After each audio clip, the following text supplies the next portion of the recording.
Hello everyone, welcome to my channel. I hope you all are well and doing great. So आज है हमारा writing practice session का day number 5, जिसमें हम करने जा रहे हैं आंसर राइटिंग।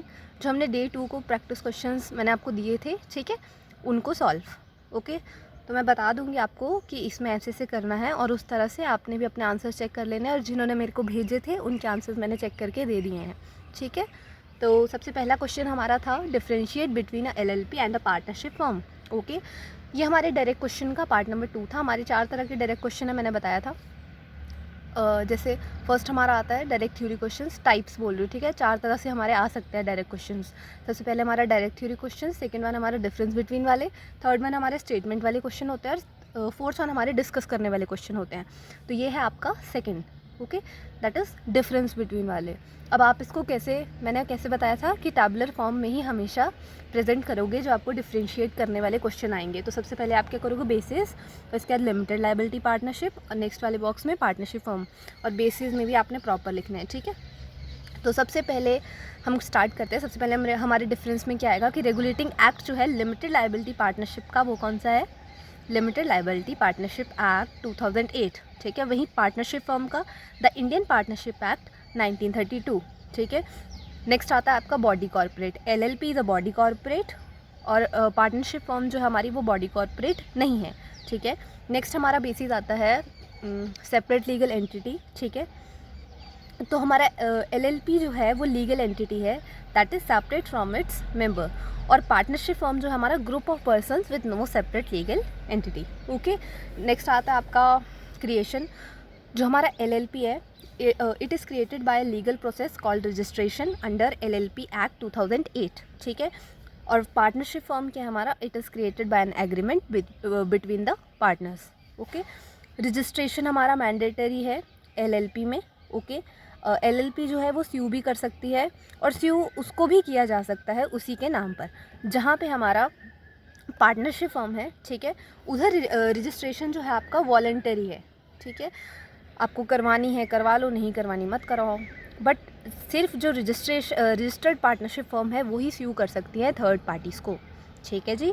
नेक्स्ट आपका आता है परपेचुअल सक्सेशन। देखो, द डेथ, ठीक है, इंसैनिटी, रिटायरमेंट, इंसॉल्वेंसी, पार्टनर की जो होगी वो इफ़ेक्ट नहीं करती है एग्जिस्टेंस LLP की को, ठीक है। बट अगर हमारे जो डेथ, इंसैनिटी, रिटायरमेंट, इंसॉल्वेंसी ऐसा कुछ पार्टनर्स के साथ पार्टनरशिप फर्म में हो जाता है तो इसकी एग्जिस्टेंस पर क्या होगा, इफेक्ट पड़ेगा, ठीक है, because it has no perpetual succession, okay.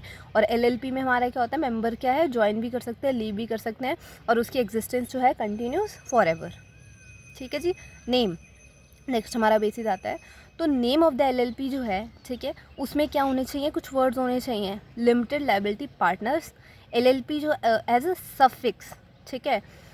और पार्टनरशिप फर्म में ऐसी कोई गाइडलाइन नहीं दी गई है, ठीक है। पार्टनर्स जो नाम रखना चाहते हैं वो अपनी चॉइस के अकॉर्डिंग रख सकते हैं, ओके। लाइबिलिटी हर पार्टनर की जो होती है that is limited in limited liability partnership to the extent to agreed contribution, ठीक है, एक्सेप्ट कब, in the case of wilful fraud.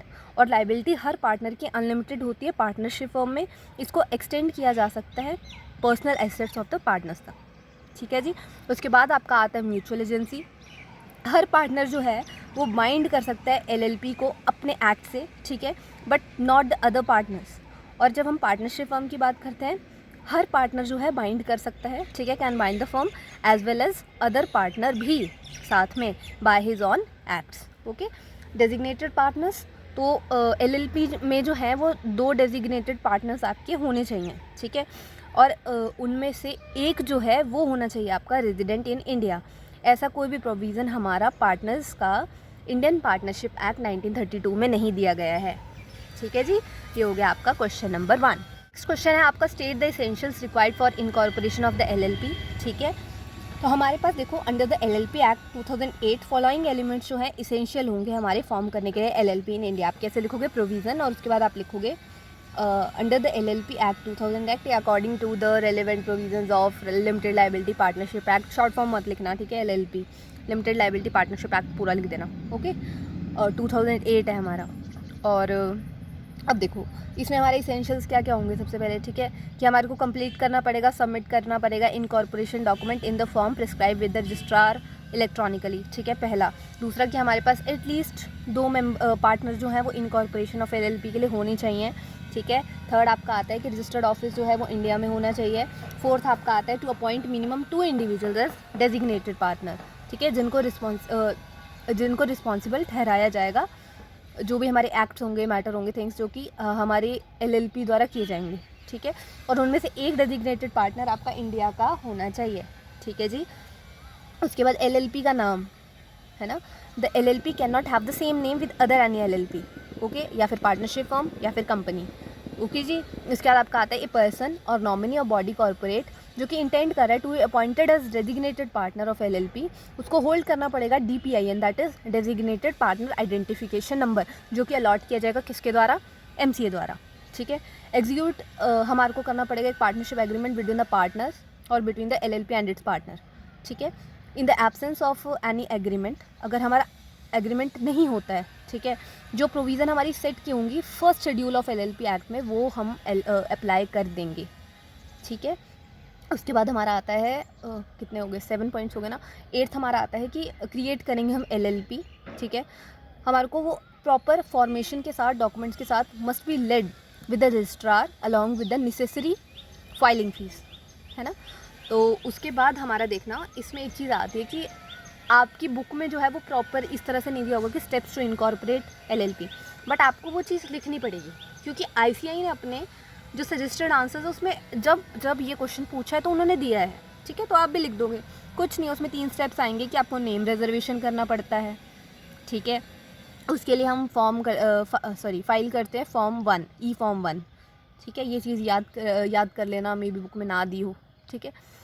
और इनकॉर्पोरेट करना है LLP को, ठीक है। जैसे आप रिजर्व कर लोगे एक नेम, उसके बाद यूज़र को फाइल करना पड़ता है E-Form 2 for incorporating a new limited liability partnership. और उसके बाद आपका आता है LLP agreement. Execution of LLP agreement is mandatory, ठीक है, as per section 23 of the act, okay.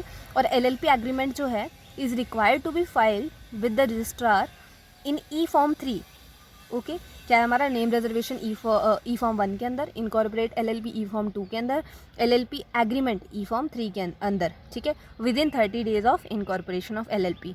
ये आपके हो गया क्वेश्चन नंबर 2, ठीक है। आता है question number 3, that is what are inchoate and ambiguous instrument under the negotiable instrument act 1881, ठीक है। तो आप लिखोगे प्रोविजंस, उसका लिखोगे according to the relevant provisions of negotiable instrument act 1881, और उसके बाद सबसे पहले आप डालोगे हेडिंग इनकोएट की, उसके बाद डालोगे आप एम्बिगुअस की। तो इनकोएट इंस्ट्रूमेंट में आपका क्या क्या पॉइंट आने चाहिए कि पहले तो ये इनकम्प्लीट होता है, ठीक है। Second, role of principle of estoppel, okay. उसके बाद क्या है कि इंडोर्सर क्या कर सकता है, can complete with in stamp limit, 3 चीज़ें आनी चाहिए। और एम्बिगुअस में क्या क्या आना चाहिए कि ये क्या है, can not be clearly identified either as a BOE and PN, ठीक है, एम्बिगुअस इंस्ट्रूमेंट। और उसके बाद हमारा एम्बिगुअस जो है उसको may be constructed as PN and BOE, okay. और थर्ड पॉइंट आपका आएगा कि the holder may at his discretion treated as either and the instrument shall thereafter be treated accordingly, ठीक है। होल्डर का मन होगा जैसे उसको ट्रीट करने का, वो चाहता है उसको प्रॉमिसरी नोट भी मान सकता है, वो चाहता है उसको बिल ऑफ एक्सचेंज भी मान सकता है, और उसके बाद उसको वैसे ही ट्रीट किया जाएगा। तो ये 3 चीज़ें आप किस में लिख दोगे, एम्बिगुअस इंस्ट्रूमेंट में, है ना।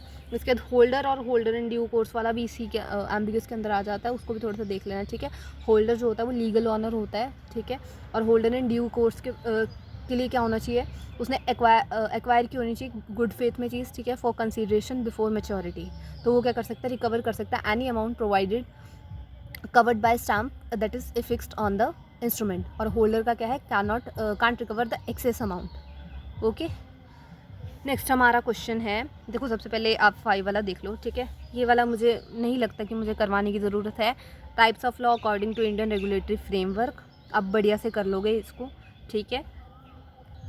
इसमें देखो आपके मैं थोड़ा सा बता देती हूँ ओवरव्यू, ठीक है। आपने क्या करना है, इसमें आप यही लिखोगे क्योंकि IRF है, IRF में मैंने बताया था कि आपने प्रोविज़न वाली हेडिंग नहीं डालनी है, ठीक है। आपने डायरेक्ट लिख देना है types of law according to Indian regulatory framework या इंडियन लीगल सिस्टम, ठीक है। कितनी हैं आपकी, 4। सबसे पहले क्रिमिनल लॉ, उसके बाद है सिविल लॉ, उसके बाद है कॉमन लॉ, उसके बाद है प्रिंसिपल्स ऑफ नेचुरल जस्टिस, ठीक है।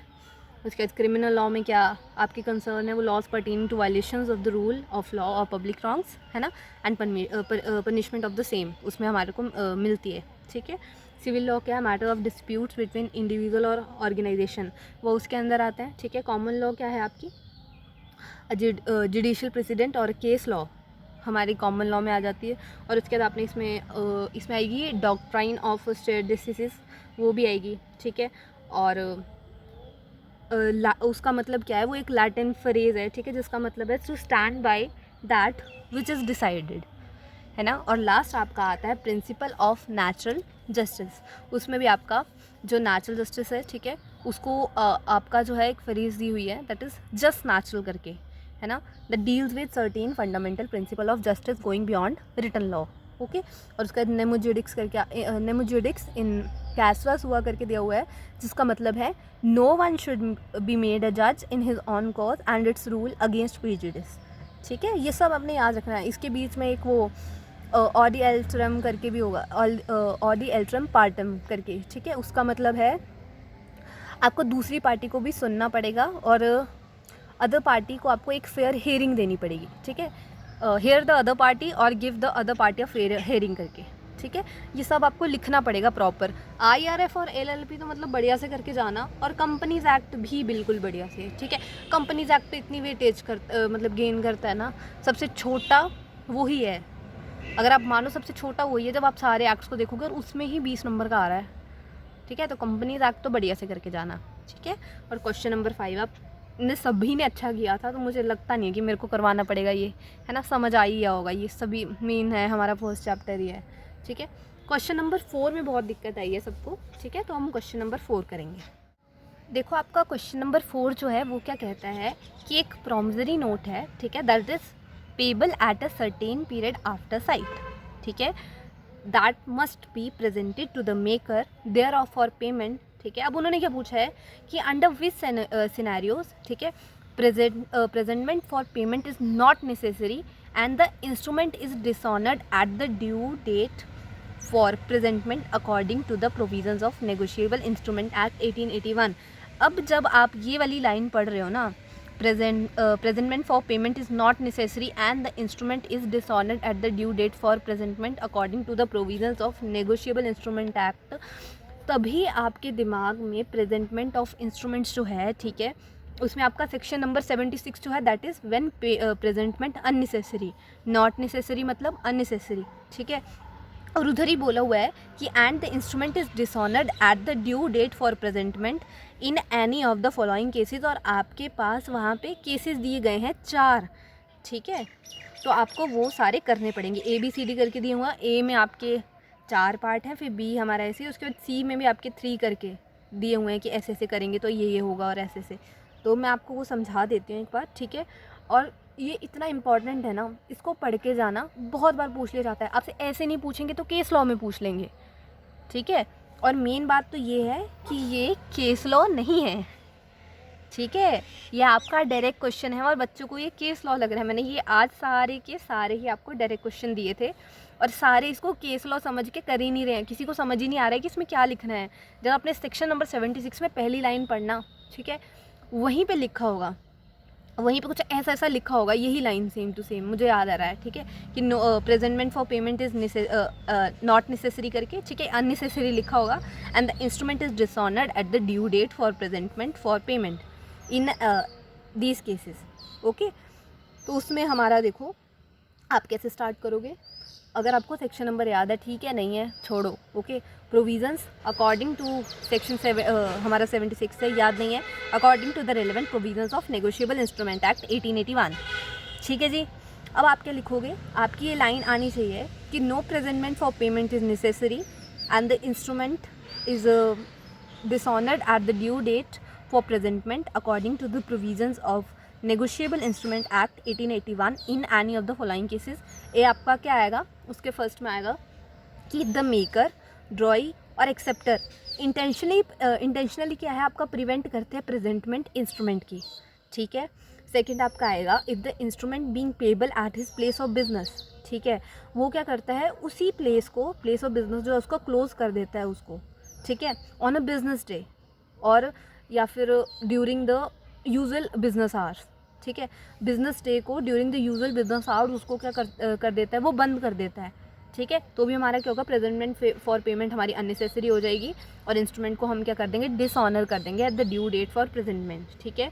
थर्ड आपका आएगा if the instrument being payable at some other specified place, ठीक है, हमने सोचा था कि कहीं और कर देंगे, है ना, नाइदर ही और कोई भी पर्सन, ठीक है, जो उसने ऑथराइज़ किया था कि पे करेगा, वो अटेंड नहीं करते हैं उस प्लेस में, मतलब आते नहीं हैं वो, ठीक है, यूजुअल बिजनेस आवर्स में, तो भी हमारी क्या हो जाएगी, प्रेजेंटमेंट अननेसेसरी हो जाएगी और इंस्ट्रूमेंट जो है वो डिसऑनर हो जाएगा, ठीक है। और लास्ट आपका पॉइंट आता है कि if the instrument not being payable at any specified place, ठीक है, अगर हमारे पास मतलब बताया नहीं है, होता ही नहीं है, वो स्पेसिफाइड प्लेस में नहीं पेबल होता है और वो ड्यू सर्च हमने उसको ढूंढा भी फिर भी वो हमारे को नहीं मिलता है, ठीक है, जिसने पेमेंट करनी है, तो यहाँ पे क्या होगा, वो डिसऑनर हो जाएगा, ठीक है, और साथ में हमारी प्रेजेंटमेंट ऑफ पेमेंट भी हमारी अननेसेसरी हो जाएगी। ओके, अब हमारा आ गया बी पॉइंट, ठीक है। बी पॉइंट में आपका क्या है कि अगर एक पार्टी ने बोल दिया है कि हाँ मैं पेमेंट कर दूंगा, प्रेजेंटमेंट की ज़रूरत नहीं है,